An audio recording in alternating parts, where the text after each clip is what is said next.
My face-to-face encounter with God, A Purposeful Life, a true story by Brad Dahmer. The two most important days in your life are the day you are born and the day you find out why. Mark Twain. This is part 3 of the 3-part video series of my incredible experience with God. This third video addresses what I believe is the true purpose of life. I encourage you to watch the first 2 videos, as it will help to understand what led up to this realization.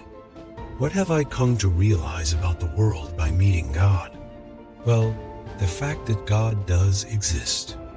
That an infinite conscious loving being lives in another dimension of space and time is mind-blowing. Also, God loves me. It is a love I've never experienced before or after. God is my true mother and father combined into one. A love everlasting. I know that God's purpose is to create the physical universe using its love, consciousness, and willpower. I see God all around me. The beating of my heart, the air I breathe, the food I eat, everything is created by God. If it wasn't actively participating both lovingly and consciously, everything I see, touch, hear, smell, taste, and think would disappear.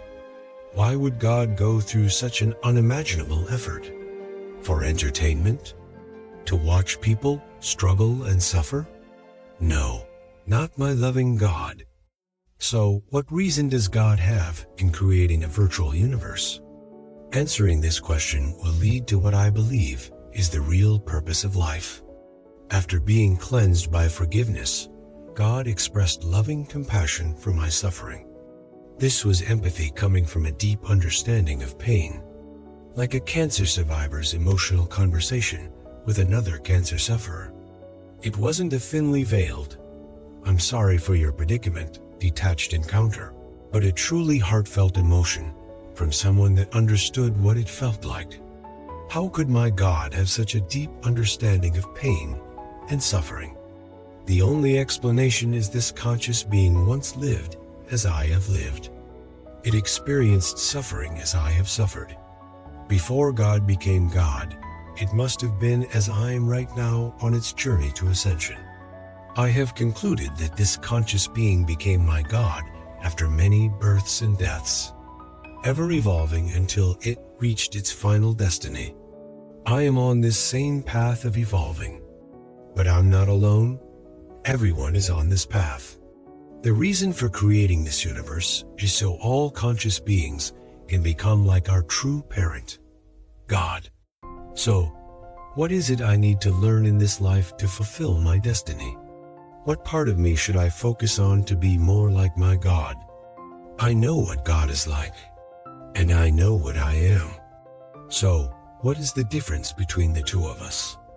This difference is what needs my focus to be like God. I am a conscious being just like God. I have free will just like God. These things I am born with. What I do not have is love. A love that radiates from within. A love that is unconditional. This is what is lacking. This is what needs to be nourished. It needs my attention every day to walk the path as God did. Finding that spark of love deep inside and nurturing it is difficult. My ego resists doing acts of love. The rational animal I occupy wants to manipulate. It wants revenge for past injuries. It is selfish. This is why loving is so hard. I do, however, have free will. A free will to do as I so choose. God loves all things and all beings. If I'm to be like my God, I must strive to do the same. It is why the universe exists. It is why we exist, to find and develop love. Over the years, my love has grown by giving to others without expecting anything in return. It grows by forgiving those that have injured me, whether large or small.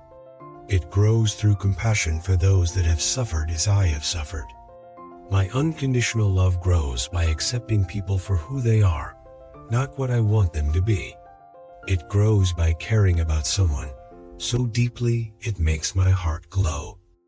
Becoming. The Hindu religion is the only one of the world's great faiths dedicated to the idea that the cosmos itself undergoes an immense, indeed an infinite, number of deaths and rebirths. It is the only religion in which the time scales correspond, no doubt by accident, to those of modern scientific cosmology. Carl Sagan. God is creating the universe for all of us. We are the children of God. We have the means to be like God. This is our destiny. To fulfill the real purpose of life, each one of us must love as much as possible. We have free will to choose love over hate, acts of kindness over selfishness, compassion over indifference, and forgiveness over revenge.